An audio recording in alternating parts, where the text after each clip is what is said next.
สาวแพทย์โอ้โหมียังอันนี้1268798อันนี้เกณฑ์ปกติบ่อ๋อโอเคล่ะโอ้ยเฮ็ดไปทุกทีอย่างหัวเข่าข้อขาดเลยเนาะที่ต้องเต้นแห้งก็ตกใจเลยนะแบบว่าเขาตื่นเต้นมันหักแขนเขาประเดี๋ยวมันตกใจเอาเบิ่งเมื่อกี้นี่126ของเบาบุญเนาะยันความดันสูงนะแต่ว่าปกติว่าซั่นซะเบาเคยหลายลองเบิ่งความดันสูงลองเช็คมื้อก่อนพี่น้องก่อนสิเข้าเบิ่งแม่น้องบิเพิ่นเนาะเด่นตัวนี้เป็นความดันความดันตัวนี้นี่อุ้ยร้ายแท้ใช้อันสาวแพทย์คือตัวนี้นี่เบิ่งข่อยบาทนี่พี่น้องเอ้ยเนาะถึง200ไว้ได้ให้สุดเลยเนาะ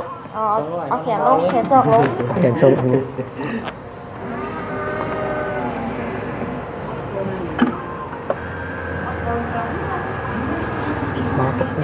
หัดเฮงเนาะตาเงี้ยค่อยเนาะค่อยว่าลองเบิ่งแต่ละคนบ่คือกันเด้ชื่อว่าไว้ต้มฮะชื่อว่าไว้ต้มว้าวไม่ต้มอีกเลยมาอีกแล้วพี่น้องเอ้ยเนาะได้ซื้อใหม่แล้วข่อยบาทนี่ว่ายังอันนี้นี่มาให้เราเบิ่งแน่นี่ชื่ออยู่บ่บ่ว่ายังนี่ไผเราซื้อยังแม่นลีน้องแล้วแม่นโดดแทบบาทนี่เนาะกันมาเด้อจับมือนี่เด้อนี่เห็นบ่เส้นเลือดแล้วนี่แต่ก่อนบ่ได้มีได้พี่น้องแต่ก่อนเนาะอันนี้มีเส้นเลือดขึ้นนึงบ่ต้องเก่งปล่อยตามสบายเนาะจับมือสิได้บ่จับได้บ่โอ้จับได้เด้อพี่น้องแข็งเด้อละมือเราก็ได้เนาะเนาะชิกแฮนด์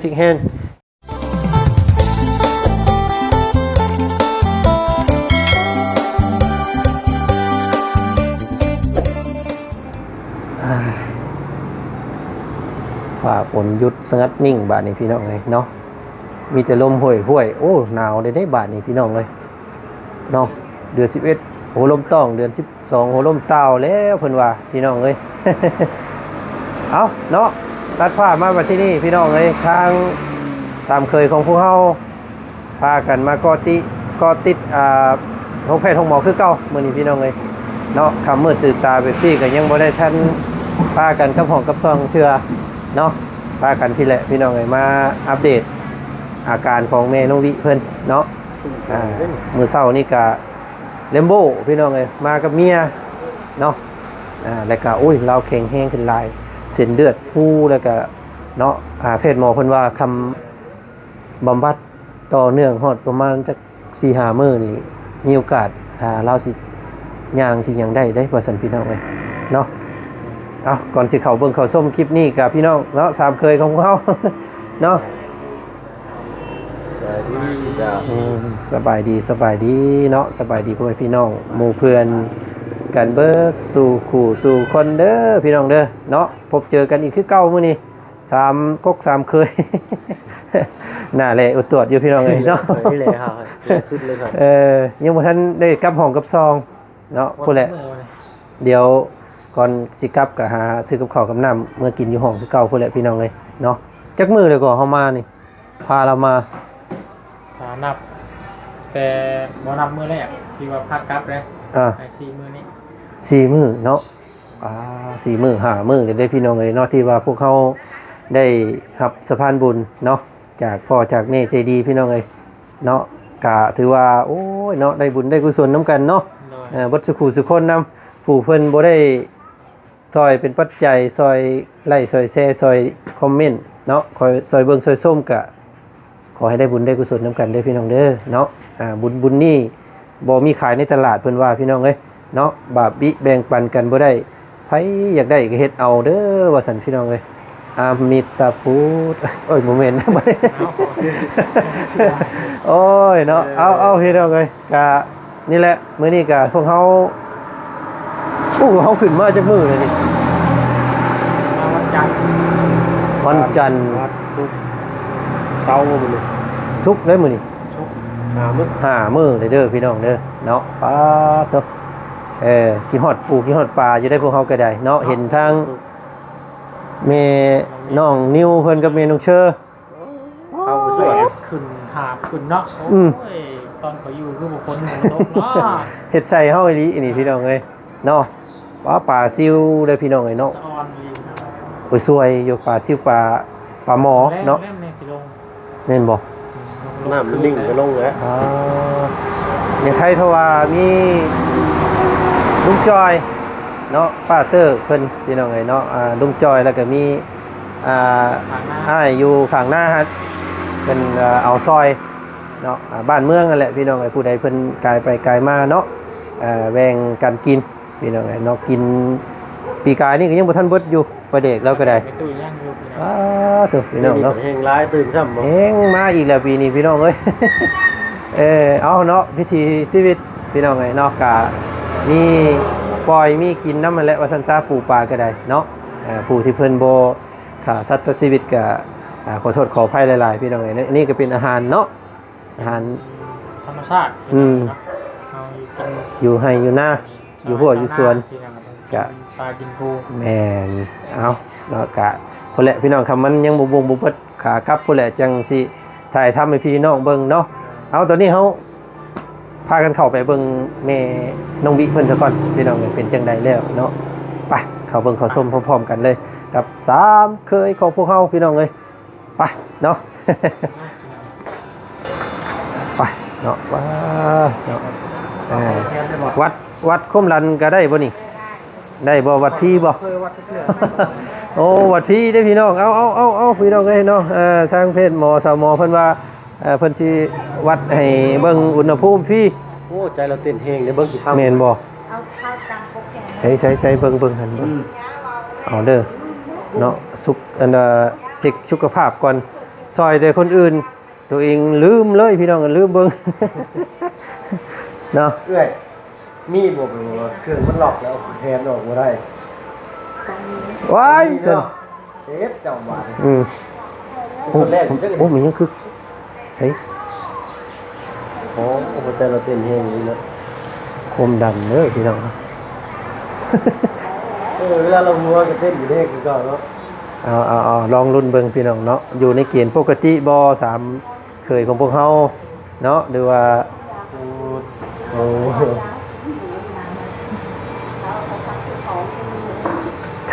ถ้ามันรุดนี่แสดงว่า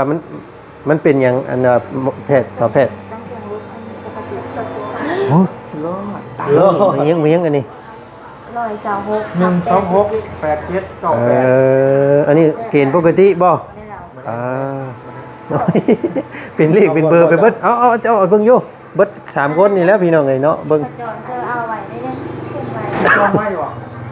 หัวใจเต้นแฮง เต้นจีตื่นเต้น เนาะเรา เอ เต้น เราอัน โอ้ยโมเมนต์นะ ฮะ อ๋อโอเคล่ะโอ้ยเฮ็ดไปทุกทีเดี๋ยวหัวเข่าข้อขาดเลยเนาะ จังโอเค ที่บุตรต้องเต้นแห้งก็ตกใจเลยนะ แบบว่าเฮาตื่นเต้น มันหัก ซะ แค้นเขาประเดียวมันตกใจ เอาเบิ่งเมื่อกี้นี่126ของบ่บุญเนาะ เรียนความดันสูงนะ แต่ว่าปกติว่าซั่นซะ เบาเคยหลาย ลองเบิ่ง ความดันสูง ลองเช็คมื้อก่อนพี่น้องก่อนสิเข้าเบิ่งแม่น้องบิเพิ่นเนาะ หายใจปกติน้ำตาลง ยันต่างช่งรุดอยู่เบิ่งคนนี่พี่น้องเอ้ยเนาะหน้าสีเรืองๆแบบนี้ เดินมาที่กันก็ข่อยว่าข่อย8 ผมกินอ่ะจิปจร 98สิประจร หัวใจเต้นครับผม แต่เต้นตัวนี้เป็นความดัน ความดันตัวนี้ 126ครับอุ้ย คือร้ายแท้นี่ ใช้อันสาวแพทย์คือ ตัวนี้ยังยักเสียงไม่นิ่งเด้อ เป็นยัง แล้วเป็นหยัง เป็นยังตั้งคงเงินเวลามันก็ตื่นเต้นเขาย่างไปอย่างไรเป็น โอ้ เดี๋ยว โอ้ยังได้อยู่เนาะ ว่ายังอยู่ในเกณฑ์ปกติอยู่ตรงบริ โอ้ สุทธิ์สูงกัน โล่งใจครับ อันนี้ ขออนุญาตเป็นของยาคูอยู่ คันสูงอีหลีนี่เลยเป็น140ขึ้น โอ้ แต่ว่าอันนี้การค่อนข้าง ใช่เบิ่งค่อย เมื่อกี้นี่อันว่าบุญ98เนาะตัวนี้เนาะ อันนี้88ผู้นี้ ปกติ นี่เบิ่งข่อยบาทนี่พี่น้องเอ้ยเนาะ ถึง200บ่ไหว้เด้ ให้สุดเลยเนาะ เอาแขนลงแขนจอกลง แขนชม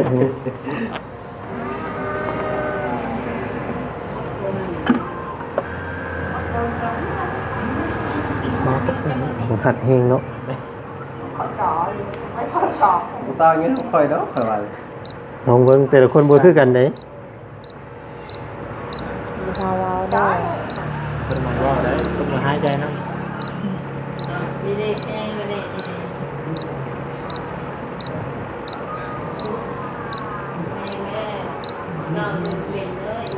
แต่ว่าแขนขออ่ะจ่อเนี่ยจ่ออยู่เลย เสียงตายตายไปแล้วก่อนประเดี๋ยว จ่อมองไป ปึ๊บปกติ อันนี้ซ้ำข่อยตัวนี้ คือต่ำกูหมู่ข่อยตัว ป นี้ กติแล้วตัวนี้เราปกติ แบบหายใจปกติ ซ้ำข่อยเลย126นี่ อันนี้ความดัน126/78ปกติ ผู้ค่อยกินอีกเท่าไหร่ก็ อันตัว ประจรนี่80ปกติแล้ว แสดงว่าข่อยหายใจช้ากว่าซุมเจ้าหน่อยหนึงเนาะ อันนี้98อันนี้88อันนี้80โอ้ถือว่าข่อยมีธรรมะในกายแบบว่าสงบเสงี่ยมเนาะผู้นี้บ่ปกติเด้อผู้นี้เด้อ หายใจไวผู้นี้ขอบใจหลายๆเด้อสาวแพทย์เด้อเนาะขอบใจหลายๆ คือว่าเต้นไวกูหมู่พุ่นน่ะเนาะหัวใจเราเนาะ98ข่อย80 คุณรุนแรง เอามาเพิ่งทั้งพี่ก่อนพี่น้องเลยเอ้าว้าสบายดี โดยสบายดี สบายดีสบายดีว้าอุ้ยมา2คน3คนมื้อนี้พี่น้องเนาะอันนี้เพิ่นไผก็ เป็นลาน หลานเราอ๋ออันนี้เบาบิดบ่ แล้ว บ่ บ่บิดแม่นเลมโบเพิ่นบ่บิดเนาะอันนี้น้องหล่าเนาะเห็นบ่น้องหล่าหมู่ผู้นี้เพิ่นมาเผาเอื้อยน้ำมื้อนี้มานอนเลยบ่หรือว่าเมื่อ 2 โมง 3 โมงมันคิดอย่างอีก โอ้ ตี2ตี3มื้อกินย่างอีกโดย นะมาเผาฮอดตี 2ตี 3แล้วเมื่อไปกรีดยางต่อ โดย โอ้พี่น้องไงเนาะเพิ่นก็พากันมาเบิ่งมาแย่งกันดีอยู่ผัดเปลี่ยนกันเนาะมื้อเช้านี่เลมโบกับอันเนี้ยมื้อนี้น้องไซล่ากับป้าเพิ่นพี่น้องไง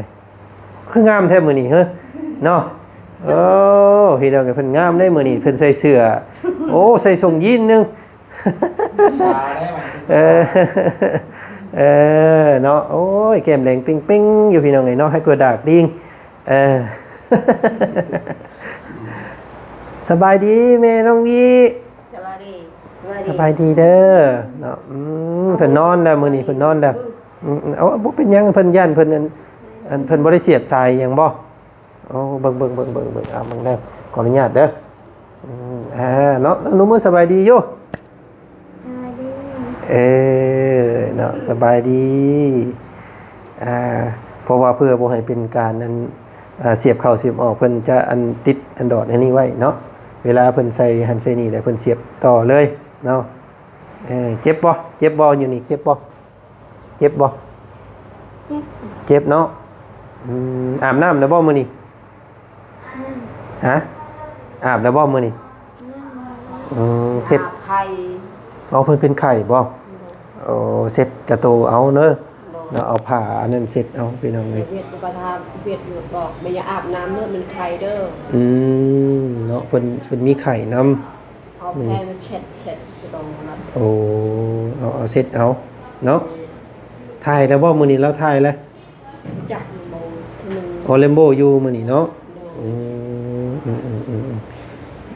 แต่ว่าเหี่ยวเรื่อยอยู่เพิ่นน้องไงเพราะว่าเห็นอันน่ะในคลิปบ่าวบุญเพิ่นบ่มื้อนั้นเมื่อเช้านี้อันมันล่นออกจากอันเพมเพิร์ด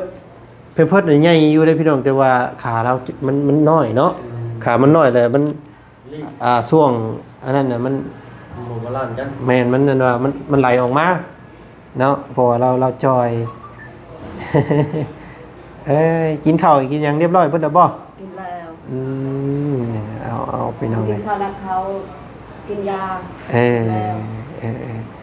อ้าวเนาะใครอยู่ดอกอันคนเจ็บคนป่วยเพิ่นก็บ่ได้หลายพี่น้องเอ้ยเนาะมีโต๊ะมีเตียงห้องครับ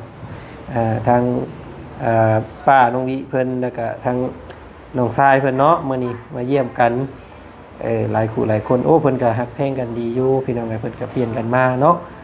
ด้วยกาลเวลาหรือว่าเวียกงานเนาะคือน้องเล่บ่เบาเล่เพิ่นก็กรีดยาง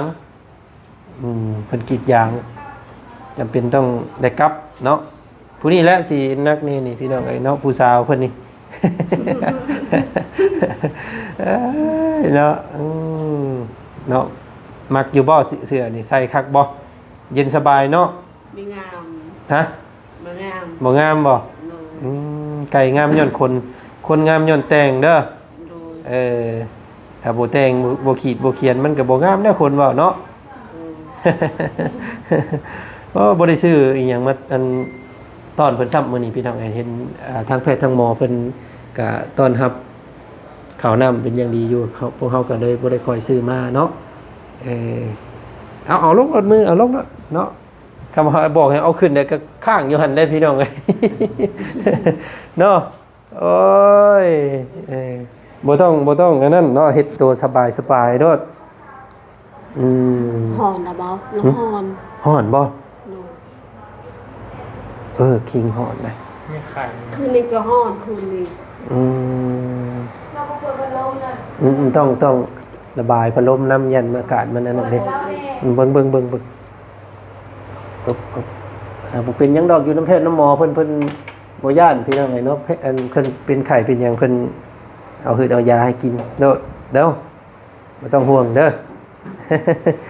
เฮ้ยพี่น้องเอ้ยมื้ออื่นบ่ลูกบิมา มา เพิ่นบ่มาบ่ มาแล้วสอน เมื่อเช้านี้เพิ่นมาบ่มาเยี่ยมแม่เลยเด้ มาบ่มีรถไฟตะกี้นี่ เพิ่นบ่มีรถ ชุมน้องไป3คน อ๋ออยากมาอยู่แต่ว่ามันเต็มเนาะรถ น้องมา3คน มา3คนเลยลูกวิเพิ่นสิมานำก็เป็น4ผู้ที่ตำรวจเพิ่นกักหั่นเนาะทางผ่านด่านซ้ำพี่น้องไงมีด่านประจำ24ชั่วโมงเนาะอัดหลายคนเกินขนาดเพิ่นจับเด้ เนาะ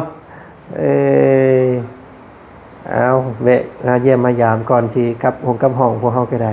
พี่น้องไงมื้ออื่นพุ่นละสิได้มาเยี่ยมใหม่อีกเด้อเนาะ ชื่อว่าใคร ชื่อบ่เฮานี่ไผ จื้อ ไผอันชื่อหยังเฮานี่ ฟังอ้อ ฮะ ฟังอ้อ บ่อันเฮานี่ชื่อหยัง ฟังอ้อ ปากงอง ชื่อเจ้าบ่ปากงองน่ะ บาจันอยู่ในทาง มื้อเช้านี่เราว่าอิหยังก็เบาหน่อไม้ต้ม เบาหน่อไม้ต้ม3ยอดเราว่ะเราสิแม่นว่าเราสิเว้าประมาณว่า3เคยไปจักเนาะยันไปว่าซุมเฮาเคยเว้ากัน3เคย3 คือ เคย ยังนี่ นี่ อืม ชื่อว่าไวายต้ม ฮะ ชื่อว่าไวายต้ม เบาหน่อไม้ต้มอีกแล้วมาอีกแล้วพี่น้องเอ้ยเนาะได้ซื้อใหม่แล้วข่อยบัด นี่ล่ะนี่ นี่ไผอันนั้นน่ะพูด นี่จะ พูด นี่ไฟนี่ จับกล้องอยู่หั่น นี่ เอาไปเจ้า มาวิ่ง ฮะ เปล่าบิด บ่วิทย์แล้วพี่น้องเอ้ยได้ซื้อใหม่แล้วข่อยบัดนี้เบาหน่อไม้ต้ม มามื้อเช้านี่ก็ นี่บอต้ม อันนี้ว่าหยังอันนี้นี่มาให้เราเบิ่งแน่นี่ ต้ม ชื่อจะบอก ชื่อบ่ว่าหยังนี่ จื้อ ไผเราชื่อหยัง ว่าไม่ต้ม แม่นลีน้องแล้วแม่นโดดแท้ๆบาดนี่เนาะ เดียวกันบาดนี้ เ น้ำไม้ต้มคือกันเบิดแล้วบาด เว้าหน่อไม้ต้ม3ยอดเราอ่ะเราเว้าแต่เช้านี่พี่น้องเอ้ยได้ซื้อใหม่แล้ว ชื่ออะไรเพิ่น นี่คุณยังนี่ นี่ อืม มาวิ่ง เบาวิทย์เพิ่นคิดว่าเลมโบ้บ่เห็นเราเห็นกล้ามเราใหญ่เด้ช่วงนี้แล้วอ้วนขึ้นบ่บุญเพิ่นเราก็เลยคิดว่าเบาวิทย์ มีว่าบุญ เอาบอกชื่อเพิ่นใหม่ในมื้อหน้าจื้อเด้อมื้อหน้าเด้อมื้อหน้าจื้อชื่อเฮาเด้อเบาจันทร์เบาอยู่เบาจันทร์ บ่าวจันทร์ บาจัน บ่าวจันทร์เนาะอันนี้บ่าวบุญ บาบุญ อันนี้บ่าวเพิง บาเพิ่ง เนาะชื่อเด้อบ่าวจันทร์ บาจัน บ่าวบุญ บาบุญ บ่าวเพิง บาเพิ่ง เนาะมื้อหน้าเดี๋ยวมาทดสอบเบิ่งนํกันพี่น้องเราสิจื้อบ่ย่านหนูไม่ต้มคือเก่าอยู่ข่อยว่า เนาะโอ้ย เนาะจื้อเด้อบัดนี้เด้อจื้อเด้อเนาะพี่น้องเอ้ยเอาก็คือสิให้อันทางเอ้ยเพิ่นอยู่ล้นเติบอยู่แหละเนาะจักสิแม่นเอ้ยจักสิแม่นน้องเพราะว่าเห็นทางป้ายอันป้าใหญ่เพิ่นมื้อนั้นเพิ่นบอกว่า ประมาณ30นี่แหละก็สิประมาณเดียวกันกับอายุซุมเฮาเนาะแต่เบิ่งเนาะแต่ว่าเราขาดอันในอยู่แนวกินนี่แหละเป็นอย่างว่าบ่เพียงบ่พอก็เลยเฮ็ดให้เราเป็นแบบนี้เนาะแต่ว่าเส้นเลือดเราใหญ่เด้อพี่น้องเด้อนี่ขอโทษเด้อจับมือนี่เด้อนี่เห็นบ่เส้นเลือดแล้วนี่แต่ก่อนบ่ได้มีเด้พี่น้องแต่ก่อนเนาะอันนี้มีเส้นเลือดขึ้นนึงบ่ต้องเก่งปล่อยตามสบายเนาะจับมือสิได้บ่จับได้บ่โอ้จับได้เด้อพี่น้องแข็งเด้อละมือเราก็ได้เนาะเนาะซิกแฮนอยู่ดีมีแฮงเด้อเอาป้าบาดนี้ต้องบอกก่อนได้จังปะได้พี่น้องโอ้ยเนาะเอาลงรถมือเอาลงบ่ต้องข้างไว้เนาะเฮ็ดสบายตามใจเจ้าโลดเนาะบ่ต้องถ่ายเพิ่นบอกเด้ออยากเฮ็ดหยังก็เฮ็ดโลดโดย อันนี้มีแต่ถ่ายให้ปะก่อนยังปะเนาะโอ้ยแล้วแหละพี่น้องเอ้ยเอาคอยปรับคอยบำบัดเพิ่นไปเนาะก็ดีขึ้นตามลำดับนั่นแหละว่าซั่นซะกินหลายๆเนาะข้าวเด้อกินหลายเป็นพวกนมได้เราเบิดแต่บ่นมเรานมซื้อให้ยังอยู่เนาะให้เพิ่นกินตลอดน้ำนี่ก็บ่ต้องถ่ายให้เราเอิ้นมีแต่จะกะว่าดนๆแหละเอาให้เราลดเนาะมันกินน้ำนี้ โอ้ กินน้ำนี้ เพิ่นให้กินน้ำมันน้ำ ยา แผ่นน้ำที่เฮ็ดให้กินข้าวแซ่บเนาะน้ำบำรุงเนาะยิ้มตลอดแล้วเราก็ได้พี่น้องเอ้ยเนาะเอาดีใจหลายคู่หลายคนเนาะพี่น้องเอ้ยก็เห็นภาพแบบซี่เด้อก็โอ้เนาะดีใจที่ว่าแบบคล้ายๆแบบว่าซอยคนหนึงใกล้สิจมน้ำเลยพะเงียบอยู่เลยนะว่าง่ายให้ขึ้นมาหายใจอีกได้นะพี่น้องเนาะก็ถือว่าโอ้ได้บุญน้ำกันเด้อพี่น้องเด้อเนาะบ่สุขคนซอยลาวเนาะสิเป็นยังไงสิดีสิเศร้าไปหน่ะบ่ก็ติดตามเบิ่งนำพวกเฮาอีกตื่มเนาะเพื่อพวกเฮาสิพยายามมาถ่ายตอนเช้าตอนแรกมี2เทื่อเด้อพี่น้องเนาะก็กลับไปทางอื่นทางไกลนำมื้อนี้ก็พูดมาแต่พูดเนาะฮู้จักอยู่บ่บ้านสกีฮู้จักบ่บ้านสกีฮะบ่ฮู้เนาะบ่เคยไปบ่เนาะบ่เคยไปจักเทื่อเด็บตีนเด็บมือเราก็บ่ได้ยาวเนาะตัดให้เพิ่นแบบมันยาวเด้ออันป้าเด้อบ่พาอันรบกวนอะไรให้เรานอนซะพี่น้องไงบัดนี้เนาะเมื่อป้าก่อนได้บ่นี่เมื่อหานอนก่อนเด้อนอนภาษาเจ้าว่าได้นอนนี่นอนเว้าเป็นภาษาเจ้าอยู่เบะ ฮะเบะบ่นอนน่ะแม่นบ่ แม่ง โอ้เบะเนาะเบะเอาจูเบะก่อนเด้อจูเบะก่อนเมื่อนอนบอกเป็นบ่มานอนเนาะจูนี่คือมาเนาะจูเมื่อบ่โอเคจูเบะก่อนเมื่อหาจูเบะก่อนเนาะมื้ออื่นสิมาหาจูใหม่บ่แม่น เปิดแอน เปิ้นี่มาใหม่เนาะ โดย เปิ้มาใหม่จูเมื่อจูดงก่อนเด้อจูดงก่อน โอเคสวัสดีดอกเลยเนาะเอามีแต่เบิ่งแย่งเพิ่นก่อนซะทางนี้เด้อเนาะขี่รถจักรคันเดียวบ่มา แม่ เวลาสมเจ้าเมื่อแหละป้าเพิ่นอยู่นี้เนาะ คอยกับร้านกับน้องคนหนึ่ง โอ้ 3 คน 3 คน ต้องเว้นแหละฟังห้องเมื่อมาผู้บ่าวตอนแรกมันเปล่า บอกว่ามืออื่นพัดจาง ฮะ พักจางอื่นบอก